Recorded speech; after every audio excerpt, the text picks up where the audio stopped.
Representative Omar say, oh, America's a terrible place. I thought there'd be justice, and there's no justice here. And it's like, well, she came here and we fed her, we clothed her, she got welfare, she got school, she got health care. And then, lo and behold, she has the honor of actually winning a seat in Congress, and she says we're a terrible country. I think that's about as ungrateful as you can get. And so while I'm not saying we forcibly send her anywhere, I'm willing to contribute to buy her a ticket to go visit Somalia. And I think she could look and maybe learn a little bit about the disaster that is Somalia, that has no capitalism, has no God-given rights guaranteed in a constitution, and has about 7 different tribes that have been fighting each other for the last 40 years. And then maybe after she's visited Somalia for a while, she might come back. In this video, he raises a pretty compelling point. Often, you don't fully appreciate what you have until you look at how things are in other parts of the world. Before we dive in, go ahead and hit the like button if you're tired of politicians always playing it safe instead of speaking plainly. And make sure you subscribe for more straightforward political commentary because there's definitely more to unpack. Here's why I think Rand Paul's remarks actually make a lot of sense. To start with, context is important. The United States is a country where freedom of speech, opportunity, and the rule of law, while not perfect, still stand far ahead of what exists in places like Somalia. So when an elected official, such as Ilhan Omar, frequently focuses on America's shortcomings without equally recognizing how much further ahead the country is compared to many others, it naturally raises a question. Does she truly value the system that allowed her to rise to the position of serving in Congress?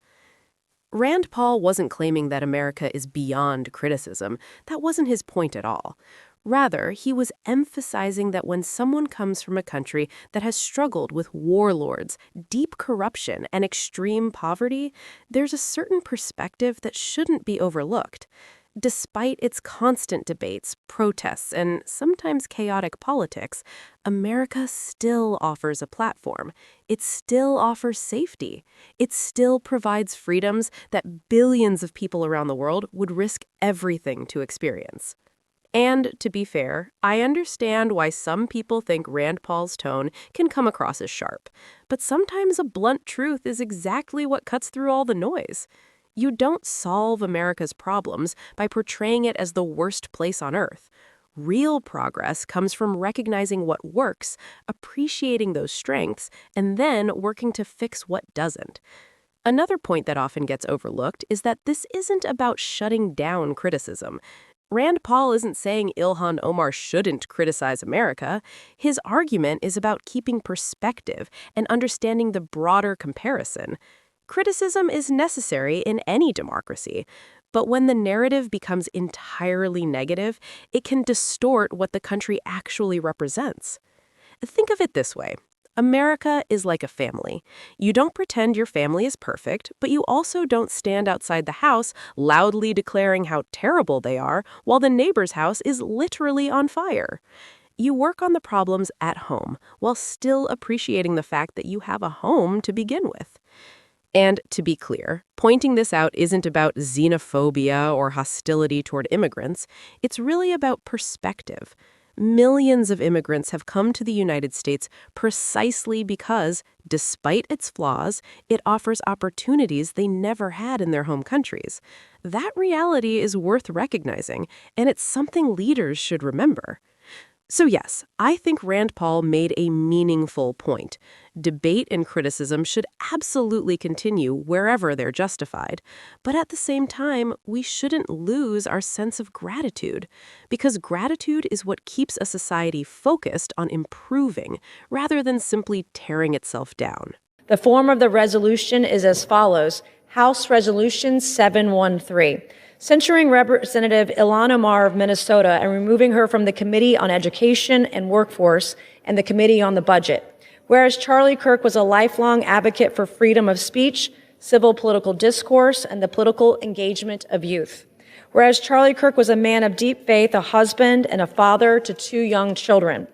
Whereas on September 10, 2025, Charlie Kirk was assassinated on the campus of Utah Valley University while exercising his First Amendment right to freedom of speech. Whereas on September 11, 2025, one day after the assassination of Charlie Kirk, Representative Ilhan Omar gave an interview on Zateo's town hall with Mehdi Hassan in which she smeared Charlie Kirk and implied he was to blame for his own murder. Whereas on September 12, 2025, 2 days after the assassination of Charlie Kirk, Representative Ilhan Omar reposted a video on X, formerly known as Twitter, which disparaged the character of Charlie Kirk and those mourning his death. Whereas the video Representative Ilhan Omar reposted on X states Charlie Kirk is dead, and before the body got cold, the far right propped his corpse up as a cudgel for their holy war. Whereas the video Representative Ilhan Omar reposted on X further states, don't be fooled. These people don't give a single shit about Charlie Kirk. They are just using his death to further their Christo-fascist agenda.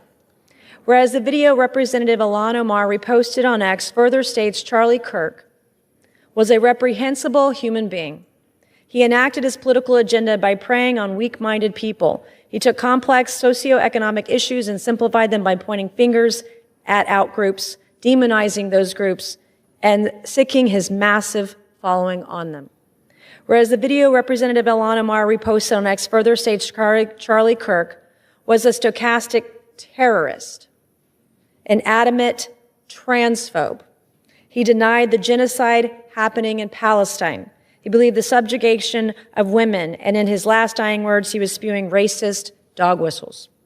Whereas the video Representative Ilhan Omar reposted on X further states, Charlie Kirk was Dr. Frankenstein, and his monster shot him through the neck.